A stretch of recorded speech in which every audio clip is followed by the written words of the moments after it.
ॐ भूर्भुवः स्वः तत्सवितुर्वरेण्यं भर्गो देवस्य धीमहि धियो यो नः प्रचोदयात्। नमस्ते माय डियर फ्रेंड, मेरे प्यारे दोस्तों, नमस्कार। ये भगवान श्री राम नाम है ऋषि के उपदेश, जो कि उनके अपने शब्दों में हैं, का 5वां वीडियो है। इसका हेडिंग है ज्ञानी। श्री रमन के कई मुलाकाती आत्म साक्षात्कार की अवस्था के विषय में अदम्य कौतूहल रखते थे। वे विशेष रूप से यह जानना चाहते थे कि ज्ञानी स्वयं का तथा उसके चारों ओर की दुनिया का अनुभव किस प्रकार करता है। पूछे गए कई प्रश्नों में से कुछ इस अवस्था के बारे में प्रचलित विचित्र धारणाओं को प्रतिबिंबित करते हैं, लेकिन उनमें से अधिकतर नीचे दिए गए 4 प्रश्नों के विविध रूपांतर मालूम होते हैं। पहला, वैयक्तिक चेतना के अभाव में ज्ञानी कार्य कैसे करता है। दूसरा, वह मैं कुछ नहीं करता। श्री रमन प्राय यह विधान किया करते थे। ऐसा कैसे कह सकता है जब दूसरे लोग उसे जगत में कार्य करता हुआ देखते हैं। तीसरा, वह जगत को किस दृष्टि से देखता है, वह उसे देखता भी है या नहीं। चौथा, ज्ञानी की विशुद्ध चेतना का साधारणतया निरंतर बदलने वाली दैहिक मानसिक चेतना की जागृत, स्वप्न और सुषुप्ति, इन 3 अवस्थाओं के साथ क्या संबंध है। इन सब प्रश्नों का अकथित आधार यह मान्यता है कि ज्ञानी एक व्यक्ति है जो स्वयं जिसे आत्मा कहता है उस सहज अवस्था का अनुभव करता है। यह धारणा सच्ची नहीं है। यह जिनको आत्म साक्षात्कार नहीं हुआ है, ऐसे अज्ञानी लोगों की केवल मानसिक कल्पना है, जिसे उन्होंने ज्ञानी के अनुभव का मतलब लगाने के लिए गढ़ी है। ज्ञानी शब्द का प्रयोग भी इस गलत धारणा को सूचित करता है, क्योंकि इसका सामान्य अर्थ ज्ञान या सत्य को जानने वाला होता है। अज्ञानी इस शब्द का प्रयोग इस कल्पना के कारण करते हैं कि दुनिया सत्य के शोधकों एवं सत्य को जानने वालों से बनी है, जबकि आत्मा का यथार्थ सत्य यह है कि ज्ञानी या अज्ञानी नहीं है, केवल ज्ञान है। श्री रमन प्रत्यक्ष और परोक्ष रूप से कई बार इस सत्य को इंगित करते थे, लेकिन प्रश्न करने वालों में से बहुत कम लोग उनके विधान के सूचितार्थ को वैचारिक स्तर पर भी ग्रहण करने में समर्थ होते थे। इस कारण वे अपने विचारों का इस प्रकार अनुकूलन करते थे कि सुनने वालों की गृहीत धारणाओं के अनुरूप उनको प्रस्तुत किया जा सके। इस प्रकरण के अधिकतर वार्तालापों में वे कहते हैं कि प्रश्न करने वाले ज्ञानी तथा अज्ञानी में भेद करते हैं। वे उन गृहीत पूर्व ग्रहों की आधारभूत धारणाओं को गलत सिद्ध करने का प्रयत्न किए बिना ही ज्ञानी की भूमिका ठीक से निभाते हैं तथा ज्ञान की अवस्था में होने के अर्थात आत्मनिष्ठ होने के सूचितार्थों को स्पष्ट करते हैं। अब प्रश्नोत्तरी शुरू होती है। प्रश्न, तब बद्ध तथा मुक्त में क्या फर्क है। महर्षि का उत्तर, साधारण मनुष्य मस्तिष्क में जीता है और हृदय में रहे हुए अपने सच्चे आत्मा से अनभिज्ञ होता है। ज्ञानी हृदय में जीता है और जब वह मनुष्यों एवं पदार्थों के साथ व्यवहार करता है तो वह समझता है कि जिसे वह देख रहा है वह उस एक परम सत्य ब्रह्म से भिन्न नहीं है, जिसको उसने अपने हृदय में अपने आत्मा के रूप में पाया है। प्रश्न, साधारण मनुष्य की स्थिति कैसी होती है। महर्षि का उत्तर, जैसा मैंने अभी कहा, वह पदार्थों को स्वयं से बाहर देखता है। वह जगत से स्वयं को भिन्न देखता है तथा अपने आश्रयभूत गहन सत्य से एवं जिसे वह देखता है उससे भी स्वयं को भिन्न अनुभव करता है। जिसने अपने अस्तित्व का परम सत्य पा लिया है वह मनुष्य देखता है कि वह परम सत्य है। जैसे उसके अस्तित्व का वैसे ही पूरे विश्व का भी मूल है। वस्तुतः वह एक सत्य सब जीवों की आत्मा तथा सब अनित्य एवं परिवर्तनशील पदार्थों का अंतिम अधिष्ठान रूप शाश्वत एवं अपरिवर्तनशील तत्व है। प्रश्न, ज्ञानी ने जिसका साक्षात्कार किया है उस शुद्ध चैतन्य का साधारण अनुभव के स्वीकृत प्राथमिक तत्व में हूँ भाव अस्मिता के साथ क्या संबंध है? महर्षि उत्तर देते हैं, भेद रहित शुद्ध सत्ता की चेतना हृदय है जो वस्तुतः आप स्वयं है। इस हृदय से हमारे सर्वसाधारण अनुभव का प्राथमिक तत्व अस्मिता प्रकट होती है। अपने स्वरूप में यह पूर्णतः शुद्ध भास्वर सत्व है। इस रजस तमस रहित शुद्ध तत्व से अहम का उदय होता है जो ज्ञानी में दिखता है। प्रश्न, ज्ञानी में अहम अपने शुद्ध रूप में प्रकट होने के कारण सत्य जैसा दिखता है। मेरा यह कथन ठीक है क्या? महर्षि का उत्तर, ज्ञानी में या अज्ञानी में किसी भी रूप वाली अहम व्यक्ति स्वयं में एक अस्थायी अनुभव ही है। लेकिन चूंकि अज्ञानी मोह से जागृत अवस्था एवं जगत को सत्य समझता है उसे यह अहम व्यक्ति भी सत्य जैसी दिखती है।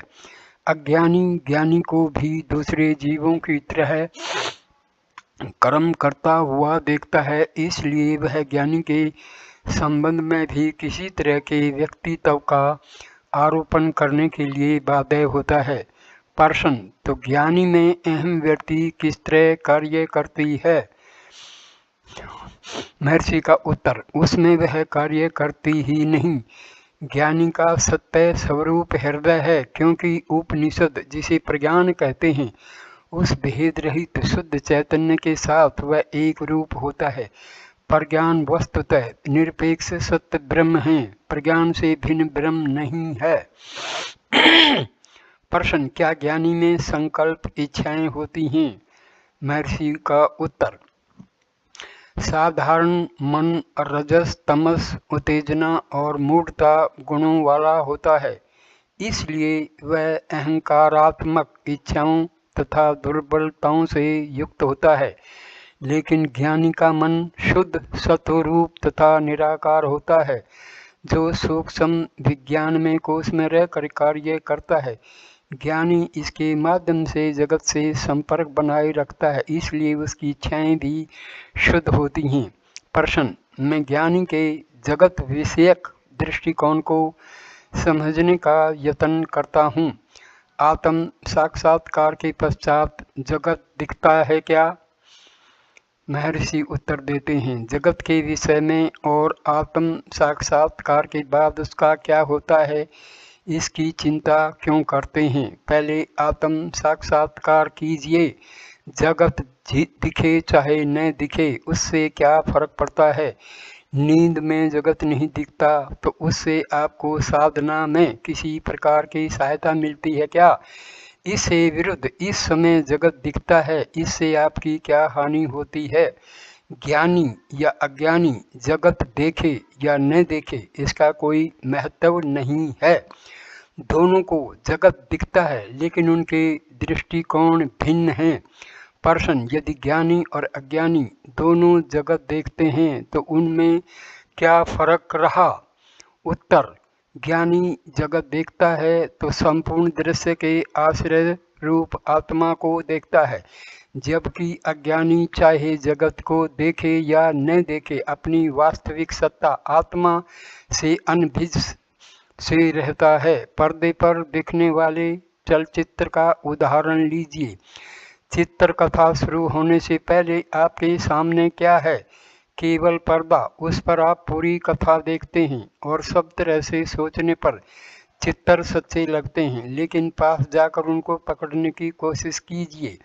आप क्या पकड़ते हैं? केवल पर्दा जिस पर चित्तर दिखते हैं। कहानी का अभिनय समाप्त होने पर जब चित्र अदृश्य हो जाते हैं तो शेष क्या रहता है? पुनः वही पर्दा। आत्मा इसी तरह होता है, वह केवल अकेला होता है। चित्तर आते जाते हैं। यदि आप आत्मनिष्ठ बने रहें तो चित्रों के दिखने से ठगे नहीं जाएंगे, नहीं उनके दिखने या न दिखने से कोई फर्क पड़ेगा। आत्मा की अवगणना करके अज्ञानी जगत को सत्य मानता है। यह ऐसा है जैसे कोई पर्दे की अवगणना करके केवल चित्रों की ओर ध्यान दे, जैसे वे पर्दे से निरपेक्ष अस्तित्व रखते हों। यदि मनुष्य जान ले कि जैसे पर्दे के सिवाय चित्र नहीं है, वैसे दृष्टा के सिवाय देखने के लिए कुछ भी नहीं है, तो वह मोहवश होकर ठगा नहीं जाएगा। ज्ञानी समझता है कि पर्दा और चित्र दोनों केवल आत्मा हैं। चित्रों के साथ आत्मा अपने व्यक्त रूप में तथा चित्रों के अभाव में वह अपने अव्यक्त रूप में रहता है। आत्मा एक या दूसरे रूप में हो, इसका ज्ञानी के लिए कोई महत्व नहीं है, लेकिन अज्ञानी ज्ञानी को कर्म करते हुए देखकर भ्रम में पड़ जाता है। प्रश्न: क्या भगवान जगत को अपने भाग के रूप में देखते हैं? वे किस तरह जगत को देखते हैं? महर्षि का उत्तर: आत्मा ही है और कुछ भी नहीं है, फिर भी वे अज्ञान के कारण भेद युक्त दिखता है। भेद 3 प्रकार का होता है: सजातीय, विजातीय और स्वगत। जगत आत्मा की जाति का दूसरा आत्मा नहीं है, वह आत्मा से भिन्न जाति का भी नहीं है तथा स्वयं आत्मा में कोई विभाग नहीं है। प्रश्न: क्या जगत आत्मा में प्रतिबिंबित नहीं है? महर्षि का उत्तर: प्रतिबिंब के लिए बिंब तथा उसे प्रतिबिंबित करने के लिए स्वच्छ माध्य रूप वस्तु होनी चाहिए। आत्मा में इस प्रकार के भेदों का अवकाश नहीं है। प्रश्न: क्या ज्ञानी स्वप्न देखता है? महर्षि उत्तर देते हैं, हाँ, वह स्वप्न देखता है, किंतु वह जानता है कि यह स्वप्न है, जैसे वह जागृत को भी स्वप्न ही मानता है। आप इन्हें स्वप्न और स्वप्न 2 कह सकते हैं, क्योंकि ज्ञानी तुरीय परम सत्य की अवस्था में प्रतिष्ठित है। वह जागृत, स्वप्न तथा सुषुप्ति, इन 3 अवस्थाओं को अनासक्त साक्षी की तरह देखता है, जो चित्रों की तरह उस पर आरोपित हैं। जो लोग जागृत, स्वप्न, सुषुप्ति का अनुभव करते हैं, उनकी दृष्टि से जागृत सुषुप्ति, जो उन तीनों से परे है, तुरीय या चौथी नाम से जानी जाती है। लेकिन चूंकि केवल तुरीय का ही अस्तित्व है और अन्य 3 सापेक्ष अवस्थाओं का अस्तित्व नहीं है, निश्चित जानिए कि तुरीय ही तुरीयातीत है। प्रश्न: तो ज्ञानी की दृष्टि में मन की इन 3 अवस्थाओं में कोई भेद नहीं है क्या? महर्षि उत्तर देते हैं, कैसे हो सकता है, जब मन नष्ट होकर चैतन्य के प्रकाश में लीन हो गया हो। ज्ञानी के लिए ये 3 अवस्थाएं समान रूप से मिथ्या हैं, लेकिन अज्ञानी इस बात को नहीं समझ सकता, क्योंकि उसके लिए जागृत अवस्था सत्य का प्रमाण है, जबकि ज्ञानी के लिए सत्य ही सत्य का प्रमाण है। शुद्ध चैतन्य रूप यह सत्य स्वभाव से ही नित्य है, इसलिए वह आप लोग जिन्हें जागृत, स्वप्न और सुषुप्ति कहते हैं, उनमें समान रूप से विद्यमान रहता है। जो उस सत्य के साथ एक रूप हो गया है, उसके लिए न तो मन है न ही उसकी 3 अवस्थाएं हैं, और इसी कारण अंतर्मुखता एवं बाह्यमुखता भी नहीं है। उसकी नित्य जागृत अवस्था है, क्योंकि वह शाश्वत आत्मा के प्रति सदा जागृत है। वह नित्य स्वप्न में है, क्योंकि उसके लिए जगत बार बार दिखने वाले स्वप्न से ज़्यादा मूल्य नहीं रखता, तथा वह नित्य सुषुप्ति में है, क्योंकि वह हमेशा अशरीर चेतना में प्रतिष्ठित है। प्रश्न: क्या ज्ञानी में देहात्म भाव है है ही नहीं। उदाहरण के लिए यदि भगवान को कोई जंतु काटे तो संवेदना नहीं होती। उत्तर, ज्ञानी तथा अज्ञानी दोनों में देहात्म बुद्धि और संवेदना समान रूप से होती हैं। फर्क केवल इतना है कि अज्ञानी केवल शरीर को आत्मा मानता है, जबकि ज्ञानी जानता है कि सब कुछ आत्म रूप है, अर्थात यह सब ब्रह्म है। यदि पीड़ा है तो रहे, वह भी आत्मा का भाग है और आत्मा पूर्ण है।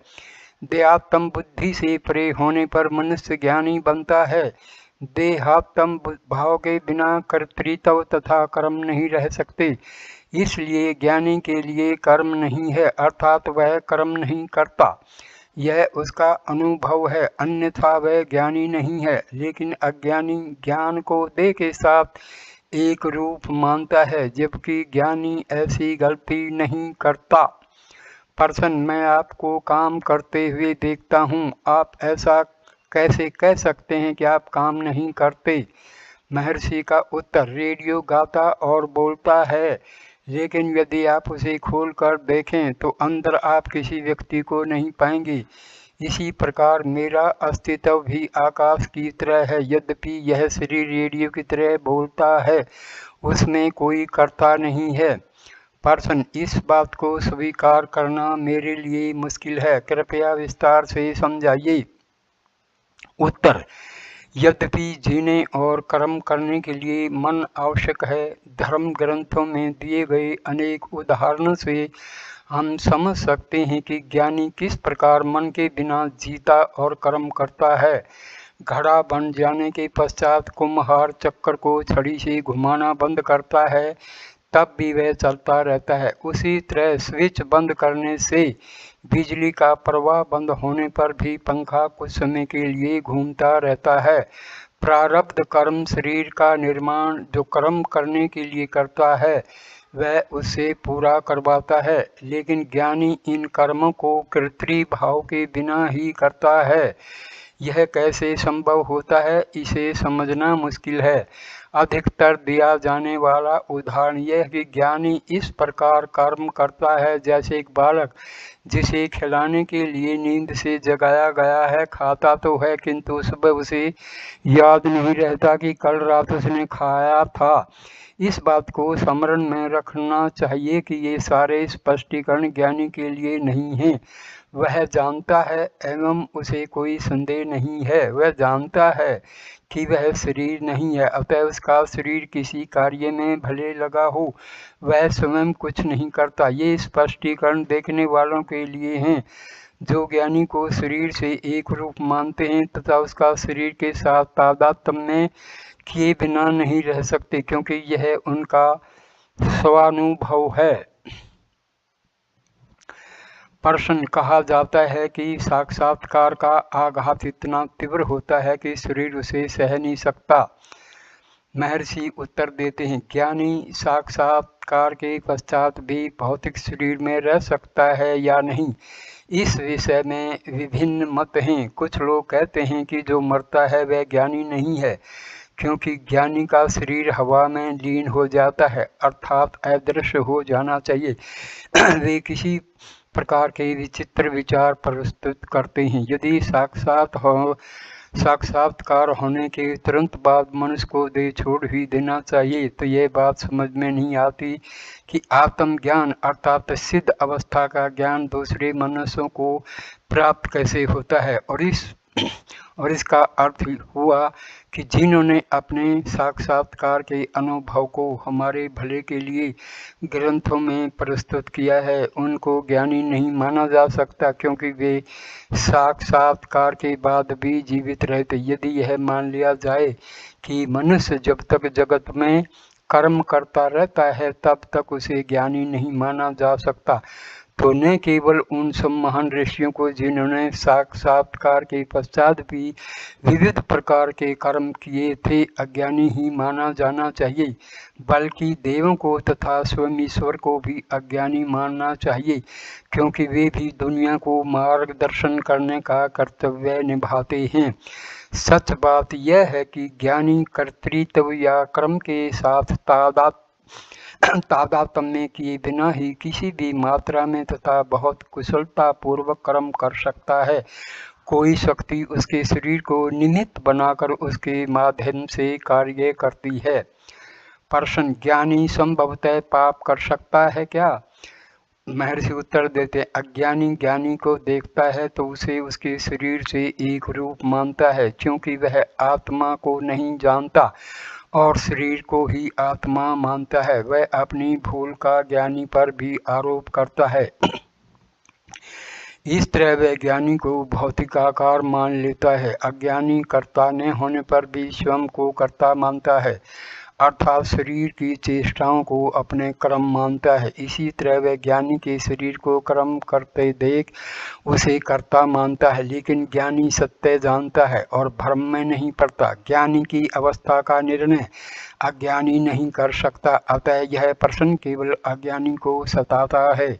ज्ञानी के लिए यह प्रश्न उठता ही नहीं। यदि मनुष्य करता है तो स्वतंत्रता से उसे ही कर्मों के प्रकार तथा उनके फल का निर्णय करना चाहिए। आत्मा कर्ता हो नहीं सकता। इस प्रकार की विचारना से कर्ता कौन है उसे ढूंढ निकालिए और आत्मा प्रकट हो जाएगी। प्रश्न, इसका अर्थ यह हुआ कि ज्ञानी को देखना उसे समझना नहीं है। हम ज्ञानी के शरीर को देखते हैं, उसके ज्ञान को नहीं। ज्ञानी को जानने के लिए मनुष्य को स्वयं ज्ञानी बनना चाहिए। महर्षि उत्तर देते हैं, ज्ञानी किसी को अज्ञानी नहीं मानता, उसकी दृष्टि में सभी ज्ञानी हैं। अज्ञान दशा में मनुष्य अपने अज्ञान का आरोप ज्ञानी पर करता है और उसे कर्ता समझता है। ज्ञान दशा में ज्ञानी आत्मा से भिन्न किसी वस्तु को नहीं देखता। आत्मा पूर्ण प्रकाश में एवं शुद्ध ज्ञान में है, इसलिए ज्ञानी की दृष्टि में अज्ञान है ही नहीं। इस प्रकार के आरोप को समझाने के लिए एक दृष्टांत दिया जाता है। दो मित्र पास पास सो गए। उनमें से एक ने स्वप्न में देखा कि वे दोनों लंबी यात्रा पर निकले हैं और दोनों को विचित्र अनुभव हुए हैं। जगने पर उसने इन घटनाओं को सुनाकर मित्र से पूछा कि क्या यह सही है या नहीं।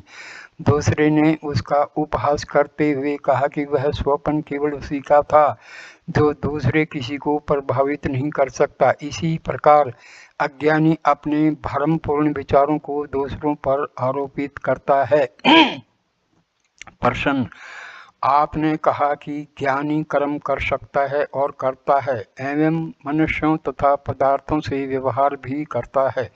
अब इस विषय में मुझे संशय नहीं है, लेकिन साथ साथ आप यह भी कहते हैं कि उसकी दृष्टि में सब कुछ एक है और वह हमेशा इसी एक तत्व की चेतना में रहता है।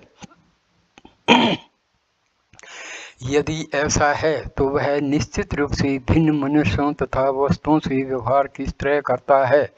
महर्षि का उत्तर, वह इन भेदों को सिर्फ दिखावा मानता है और उनको उस परम सत्य से जिसके साथ वह एक रूप है भिन्न नहीं देखता। साधक का प्रश्न, ज्ञानी भेदों को सामान्य मनुष्यों से अधिक स्पष्ट रूप में जानता है और अधिक सच्चाई के साथ उन्हें अभिव्यक्त भी करता है। यदि मेरे लिए शक्कर मीठी है और करेला कड़वा है तो ज्ञानी भी इस तथ्य का अनुभव करता है। वस्तुतः सारे रूप, ध्वनियाँ, स्वाद इत्यादि उसके लिए तथा दूसरों के लिए समान हैं। यदि ऐसा है तो यह कैसे कहा जा सकता है कि सिर्फ बाहरी दिखावा है? क्या ये भेद उसके जीवन के भाग नहीं हैं? महर्षि उत्तर देते हैं, जैसा मैंने कहा है, समता ज्ञानी का सच्चा लक्षण है। समता शब्द ही भेदों के अस्तित्व को सूचित करता है। सब भेदों में ज्ञानी एकता देखता है, जिसे मैं समता कहता हूँ।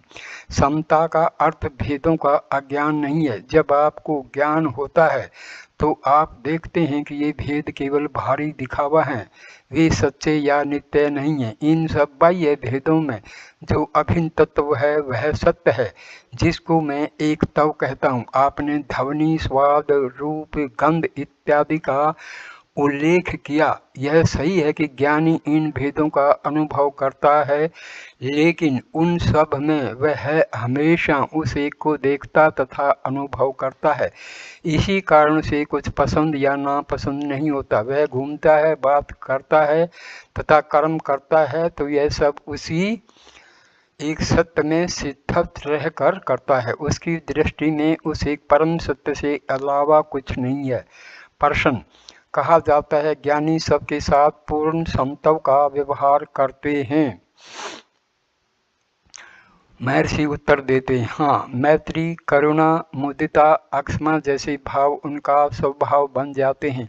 भले लोगों के प्रति स्नेह, दुखी असहाय लोगों के प्रति करुणा, अच्छे काम करने में सुख का अनुभव, दुष्टों के प्रति अक्षमा का भाव, ये सब ज्ञानी के स्वाभाविक लक्षण हैं। पातंजलि योग सूत्र। आप ज्ञानियों के बारे में पूछ रहे हैं। वे किसी भी अवस्था या हालात में समान रहते हैं, क्योंकि वे सत्य को जानते हैं। ये खाने, घूमने इत्यादि अपनी सारी क्रियाओं में केवल दूसरों के लिए उद्युक्त होते हैं। कोई काम वे अपने लिए नहीं करते। मैंने आपसे कई बार कहा कि जैसे कुछ लोग शुल्क लेकर दूसरों के लिए शोक प्रदर्शनार्थ रोते हैं, यही उनका व्यवसाय है। उसी तरह ज्ञानी संसारासक्त जीवों के लिए काम करते हैं, किंतु स्वयं अनासक्त एवं अप्रभावित रहते हैं। ज्ञानी गाने वालों के साथ ताल मिलाते हैं, रोने वालों के साथ रोते हैं, हंसने वालों के साथ हंसते हैं, खेलने वालों के साथ खेलते हैं। उनका क्या नुकसान है? उनकी स्थिति शुद्ध दर्पण जैसी होती है। दर्पण बिंब को ठीक वह जैसा होता है वैसा ही प्रतिबिंबित करता है, लेकिन तब भी वह लिप्त नहीं होता। वैसे ही ज्ञानी कर्मों से लिप्त नहीं होता। दर्पण तथा तिपाई जिस पर उसे रखा गया है, वे दोनों प्रतिबिंबों से किसी तरह प्रभावित हो सकते हैं। वे आधार मात्र, अतः किसी भी वस्तु का उन पर असर नहीं होता। दूसरी ओर जो लोग जगत में कार्यरत हैं तथा सभी प्रकार के कर्म करते रहते हैं, उन अज्ञानियों को यह अवश्य निश्चित कर लेना पड़ता है कि कौन सा गाना गाया जाए, कौन से कर्म शास्त्र सम्मत, व्यवहार्य और जगत के हित में हैं। प्रश्न: कहा जाता है कि सदैव और विदेह दो प्रकार के मुक्त होते हैं। महर्षि उत्तर देते, मुक्ति ही नहीं है और मुक्त कहाँ है? प्रश्न: क्या हमारे शास्त्र मुक्ति की बात नहीं करते? महर्षि का उत्तर, मुक्ति आत्मा का दूसरा नाम है। जीवन मुक्ति एवं विदेह मुक्ति की सारी बातें अज्ञानी के लिए हैं। ज्ञानी बंधन मुक्ति के विषय में कुछ जानता नहीं है। बंधन मुक्ति तथा मुक्ति की कक्षाएं अज्ञानी को बताई जाती हैं, जिससे कि वह अज्ञान को झाड़ दे। मुक्ति के अलावा कुछ नहीं है। प्रश्न: यह भगवान की दृष्टि से तो ठीक है, लेकिन हमारा क्या? भगवान जी का उत्तर, मैं आप और वह भेद का ज्ञान का विघन है।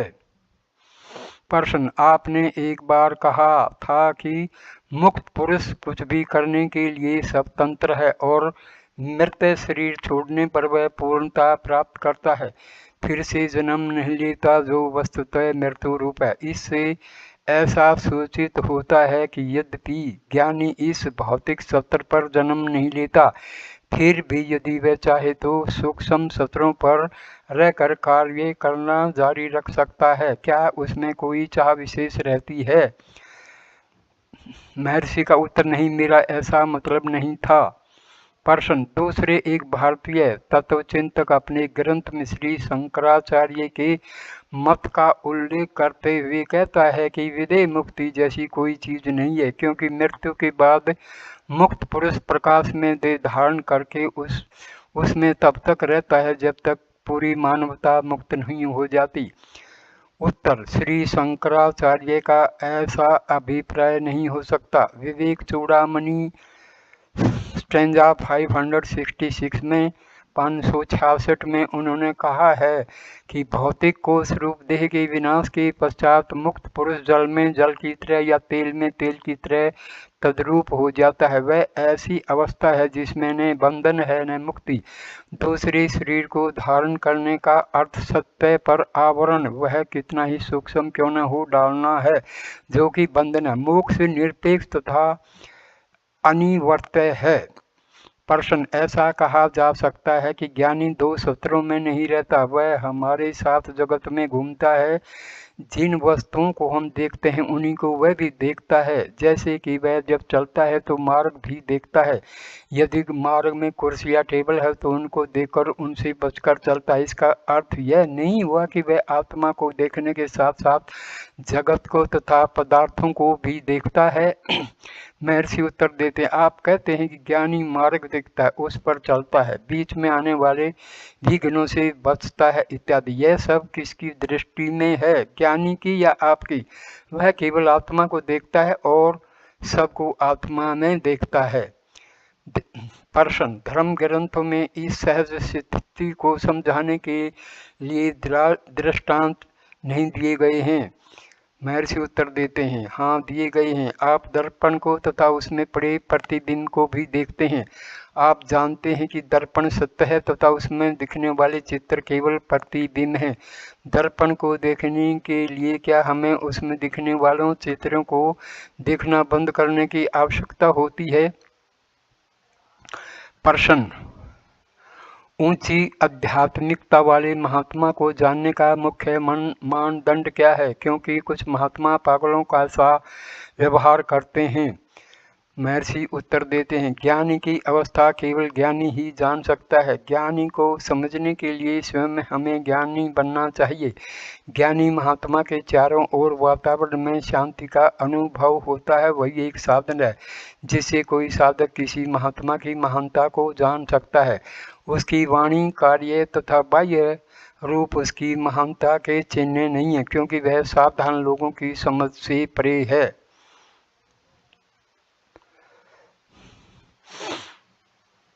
प्रश्न, ग्रंथों में कहा गया है कि ज्ञानी बालक जैसे होते हैं, ऐसा क्यों?